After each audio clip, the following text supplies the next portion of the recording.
teman sudah meninggal, untuk biaya pemakaman juga tidak ada.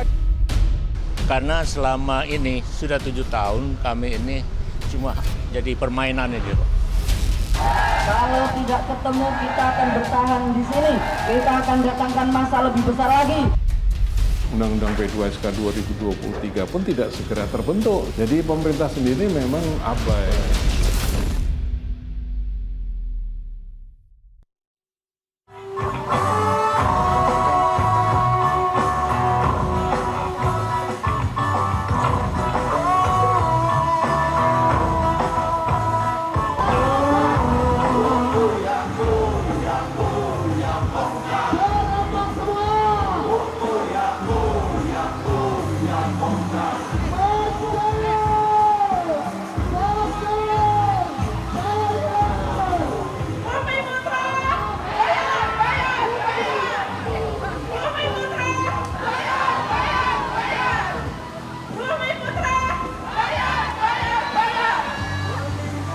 Tidak ada sosialisasi, tidak ada pemberitahuan sebelumnya, tidak mereka bayarkan. Bumi Putra semakin terpuruk, Bumi Putra semakin gelap, namun hidup tanpa persaingan di sana. Semarang, Surabaya, Yogyakarta. Kalau tidak ketemu kita akan bertahan di sini. Kita akan datangkan masa lebih besar lagi.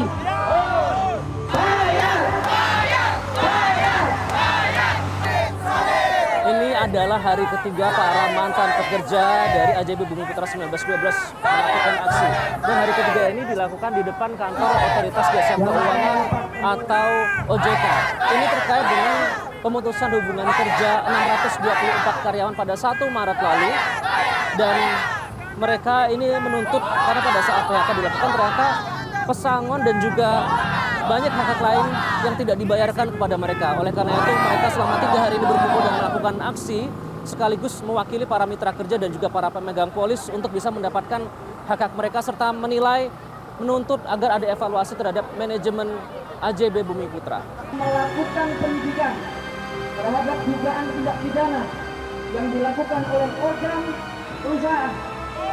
Oleh karenanya dialog-dialog yang dilakukan oleh wakil manajemen dengan pengurus serikat pekerja, kami sudah memberikan masukan bahwasanya kalaupun memang PHK itu terpaksa dilakukan, kami mengingatkan untuk tetap mempertimbangkan ketentuan perundang-undangan yang berlaku. Dan yang terpenting, rasionalisasi adalah program yang seharusnya manajemen siap dalam segala hal, yaitu apa? Ketika rasionalisasi dilakukan, maka anggarannya untuk membayarkan hak pesangon itu sudah harus dilakukan secara tunai dan sekaligus serta secepatnya. kami sudah bekerja menyiapkan bahan-bahan untuk. Bapak siapa namanya? Jaswadi, Bapak. Pak Jaswadi di sini sebagai apa, Pak? Saya koordinator pensiunan tahun 2018 yang kita mewakili 121 pensiunan dari seluruh Indonesia. Apa hak-hak yang dituntut, Pak?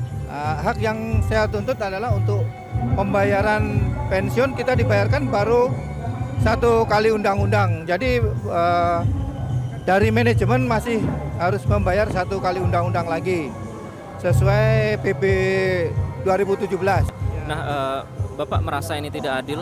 Betul, Pak. Saya jelas tidak adil karena teman-teman yang di PHK itu yang di PHK pun dibayar sesuai dengan 2 kali undang-undang seperti sesuai pasal PB 17 gitu. Sementara kita yang pensiun udah bekerja 35 tahun, ini Bu ini 34 semua dibayarkan 1 kali undang-undang gitu.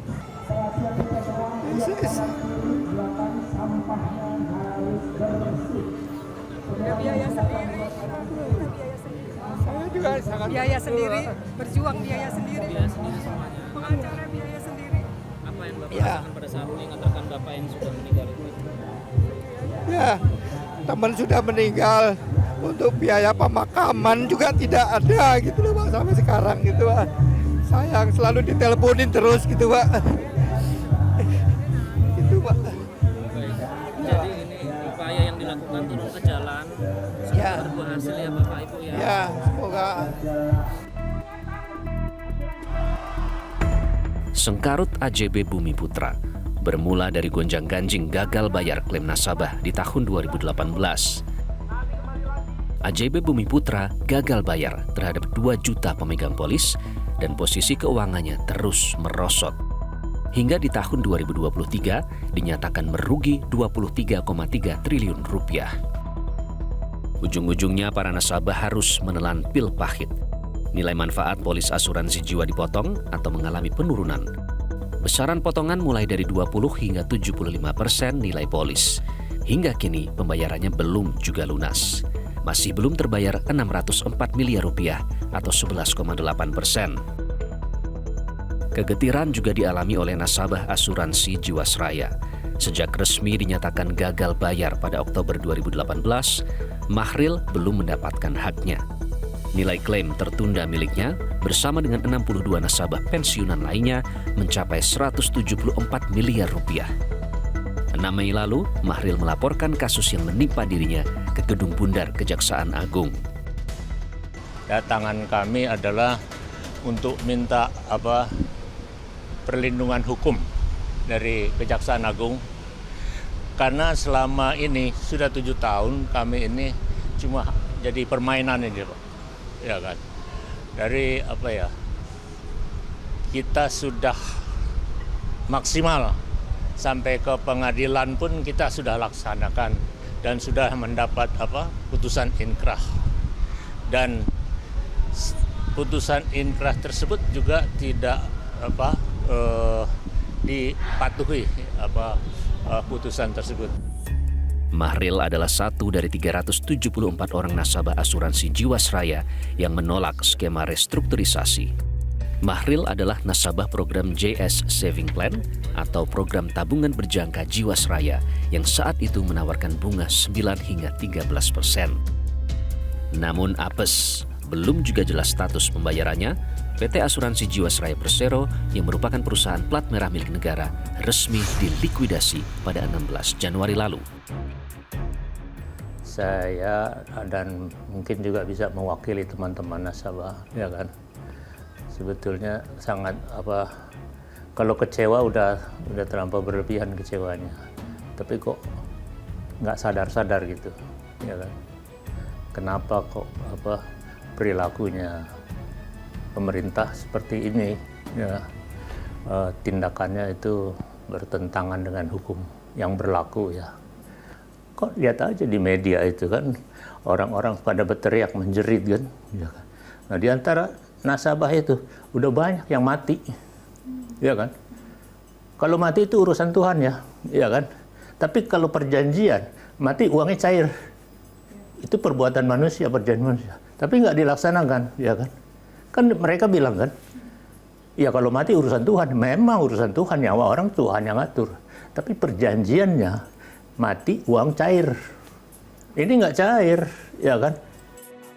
Mahril menilai pembubaran Jiwasraya oleh OJK tidak semestinya dilakukan. Ia sangat berharap klaim polisnya bisa segera cair. Jadi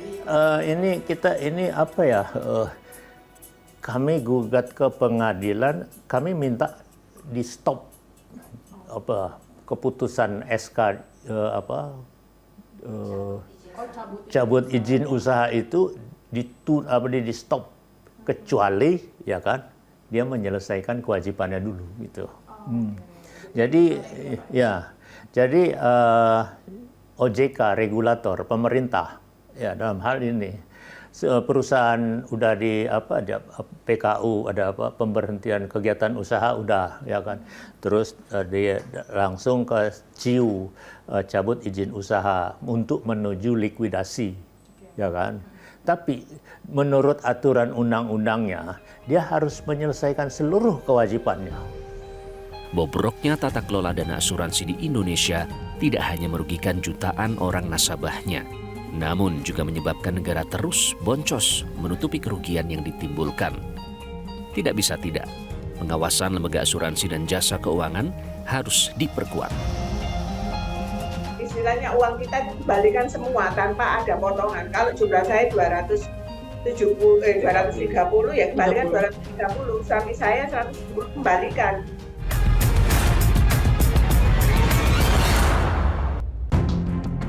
Pengungkapan kasus korupsi PT Asuransi Jiwasraya Persero nyatanya belum tiba di titik akhir. Pada 7 Februari lalu, Kejaksaan Agung menetapkan Isa Rahmatarwata, Dirjen Anggaran Kementerian Keuangan, sebagai tersangka kasus korupsi pengelolaan keuangan dan dana investasi PT Asuransi Jiwasraya. Isa terseret di pusaran kasus ini terkait jabatan sebelumnya sebagai Kepala Biro Asuransi pada Badan Pengawas Pasar Modal dan Lembaga Keuangan atau Bapepam LK yang saat ini sudah berganti nama menjadi Otoritas Jasa Keuangan. Di tahun 2009, Isa lah yang memberikan izin atau persetujuan kepada PT Jiwasraya untuk memasarkan produk JS Saving Plan. Padahal kondisi Jiwasraya kala itu sudah babak belur dengan keuangan minus 580%. Di mana pada posisi 31 Desember 2008 terdapat kekurangan penghitungan dan pencadangan kewajiban perusahaan kepada pemegang polis sebesar 5,7 triliun. Produk JS Saving Plan memang hanya dipasarkan selama 4 tahun sejak 2013 hingga 2017. Namun, nilai klaim yang harus dibayarkan untuk produk ini saja sebesar 16,7 triliun rupiah. Akibatnya, kerugian Jiwasraya terus menggulung hingga 38,08 triliun rupiah. Permasalahan terkait dengan klaim asuransi ternyata masih terus berlarut-larut. Sejumlah perusahaan asuransi yang dinyatakan gagal bayar hingga kini belum berhasil menuntaskan kewajibannya, seperti Jiwasraya dan AJB Bumi Putra. Jika kita ingat kembali, Jiwasraya mengumumkan tidak mampu membayar klaim polis nasabah sebesar 12,4 triliun rupiah pada tahun 2019 karena adanya kesalahan penempatan investasi dan juga fraud. Hal serupa juga dialami oleh AJB Bumi Putra yang mencatatkan utang sebesar 22 triliun rupiah. Padahal aset yang dimiliki saat itu hanya 12,1 triliun rupiah yang akhirnya menyebabkan gagal bayar klaim polis nasabah. Apesnya, meskipun dana talangan sudah dikucurkan setiap tahun, namun nasabah tetap merasakan imbasnya. Nasabah restrukturisasi harus menanti pelunasan klaim secara berkala alias dicicil selama 5 hingga 15 tahun. Itu pun dengan catatan masih harus dipotong nilai klaimnya. Seperti yang dirasakan oleh pasangan Wahyu Diono dan istri. Nasabah Jiwasraya asal Surabaya ini adalah pemegang polis JS Saving Plan. Mereka harus menanti pelunasan klaim senilai 400 juta rupiah hingga 5 tahun dan pemotongan nilai klaim sebesar 20%. Saya diambil persen, misalkan kayak dua ini ya, punya saya kan 230 ya Mbak ya. Ya. Itu akhirnya yang saya terima itu 183 dari 183 tapi dicicil 5 tahun tadi Bu. Oh, nah ini loh, sehingga ini loh Mbak, kelihatan di sini ya, potongannya itu ini loh 64 juta uang saya diambil. Gila. Pasangan pensiunan lansia ini sebenarnya sangat berharap tidak ada pemotongan nilai manfaat. Sebab selama ini pembayarannya toh dilakukan dengan cicilan. Nah, nanti tahun yang terakhir, tahun depan, itu juga bulan Maret. Nah maksud saya, udah kasihkan apa? Kembalikan semua lah. Iya gitu aja lah. Istilahnya uang kita kembalikan semua tanpa ada potongan. Kalau jumlah saya 230 ya kembalikan 230, suami saya 170 kembalikan. Menanggapi laporan nasabah non-restrukturisasi ke Kejaksaan Agung, OJK menjelaskan akan dibayarkan menggunakan sisa dana jaminan. Kewajiban terhadap pemegang polis yang tidak menyetujui restrukturisasi yang akan dioptimalkan melalui sisa dana jaminan yang telah dicairkan kepada PT Jiwasraya. Saat ini OJK telah menyetujui tim likuidasi yang telah diajukan oleh pemegang saham dan tim likuidasi sedang menyusun RKAB untuk mendapatkan persetujuan dari pemegang saham dan dari OJK. Jadi ke depan tim likuidasi akan bekerja atas dasar RKAB yang diajukan oleh pemegang saham dan disetujui oleh OJK. Gara-gara tata kelola dan pengawasan yang amburadul, dana masyarakat yang dititipkan di Lembaga Asuransi Jiwasraya antah berantah. Hasil audit Badan Pengawasan Keuangan dan Pembangunan atau BPKP juga menemukan fraud pengelolaan dana pensiunan Jiwasraya sebesar 257 miliar rupiah. Dana pensiunan 2.332 pegawai Jiwasraya dirampok segelintir oknum serakah tak bertanggung jawab. Akibatnya, pensiunan terancam hanya mendapatkan hak nilai manfaatnya kurang dari 33%. Jadi ada pengelolaan tata kelola dari investasi yang tidak sesuai dengan ranah manajemen risiko yang prudent seperti itu. Jadi kalau kita bilang pengelolaan investasinya itu mirroring sama yang terjadi di kasus Jiwasraya. Dan ini saat ini sudah dilakukan audit investigasi, laporannya per 31 Desember 2024 kemarin oleh BPKP. Ini ada fraud sekitar 257 miliar. Komisi 6 DPR RI meminta pemerintah lebih serius mengatur dan mengawasi sistem asuransi. Sebab dari tahun ke tahun penyimpangan terus terjadi berulang. Ternyata masalah di Jiwasraya, saya sudah katakan dari beberapa tahun lalu, ini juga satu fenomena yang terjadi di Asabri, bahkan di Taspen begitu. Tapi orang lupa bahwa ini adalah sekali lagi bukan komersial insurance, ini adalah social insurance begitu. Nah, sehingga tanggung jawab terhadap pengelolaan ini sebetulnya lebih berat dan berbeda. Dan keuntungan itu harusnya dikembalikan kepada sebesar-besarnya peserta. Dari 26 triliun PMN-nya, lalu kemudian ini bayar polis sekitar 17 triliun. Berarti kan ada sisa nih, sisa PMN. Nah, sisa PMN ini untuk apa? Sementara ada orang yang kemudian itu direstrukturisasi pembayarannya sampai 5 tahun begitu. Nah, kenapa harus, pertanyaannya, kenapa harus menunggu 5 tahun? Kita nggak usah ngomongin PMN total, tapi dari untuk kasus Jiwasraya sendiri PMN-nya tadi 26 triliun sekian ya, kepake 17, sekian triliun. Nah, berarti kan ada spare nih, ada spare PMN yang semestinya itu kita akan kejar untuk kenapa mereka dikasih skema pembayaran 5 tahun misalnya. Itu kan kurun waktu yang cukup panjang begitu. Dan ketika uang itu disimpan saja bunganya udah berapa kan? Gitu. Lembaga keuangan asuransi sejatinya hadir untuk memberikan perlindungan finansial bagi masyarakat. Namun faktanya justru kebalikannya. Gara-gara korupsi dan tata kelola yang amburadul, nasabah asuransi jiwa malah merana. Dari amanat 2014 yang harusnya 2017, tapi di Undang-Undang P2SK 2023 pun tidak segera terbentuk. Jadi pemerintah sendiri memang abai.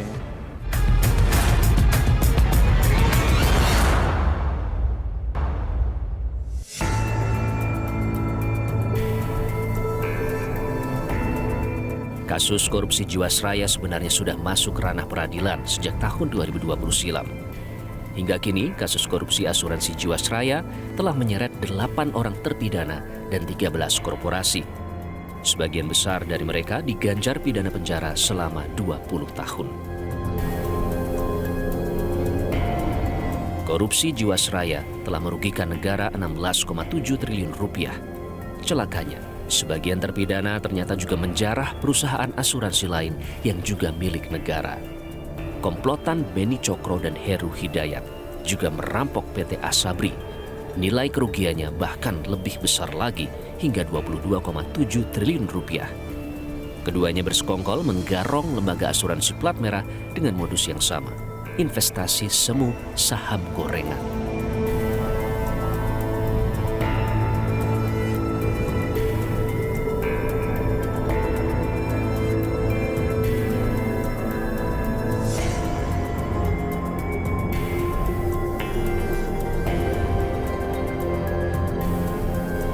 Dan baru-baru ini kasus serupa kembali terjadi. Dana tabungan dan asuransi pegawai negeri atau Taspen yang juga merupakan BUMN terancam merugi 1 triliun rupiah. Mengatasnamakan investasi, dana Taspen malah digerogoti oknum dari internal dan perusahaan investasi.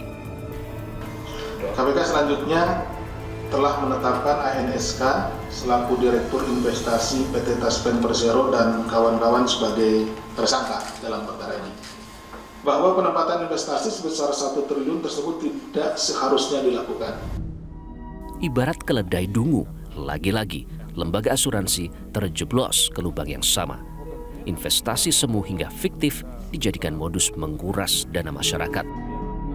Absennya lembaga penjamin polis di Indonesia adalah bukti abainya pemerintah.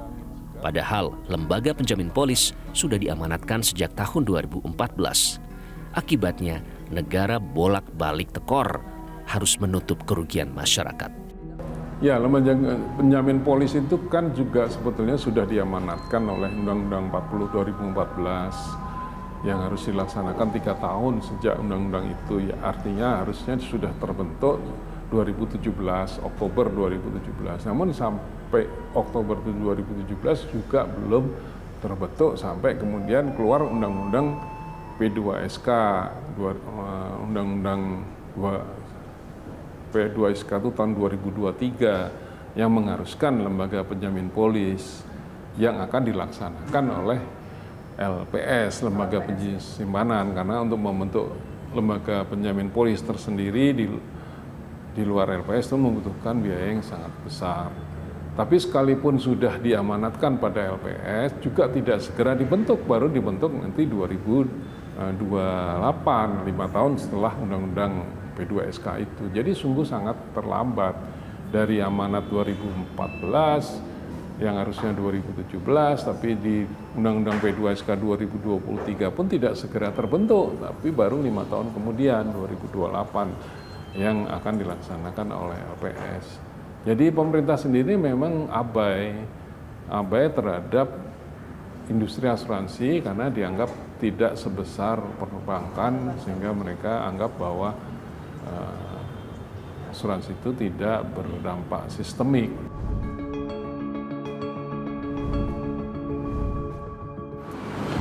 Sederet kasus gagal bayar yang dialami perusahaan asuransi ini bisa memberikan gambaran bahwa betapa kondisi industri asuransi dalam negeri ini ternyata tidak terkelola dengan baik. Akibatnya puluhan ribu nasabah tidak mendapatkan manfaat polis dan bahkan muncul kerugian negara karena kasus pidana. Pemerintah semestinya berkewajiban untuk melindungi nasabah, termasuk dengan terus mengetatkan pengawasan agar kasus-kasus serupa seperti ini tidak terjadi di masa depan dan akhirnya bisa mengembalikan kepercayaan publik terhadap industri asuransi.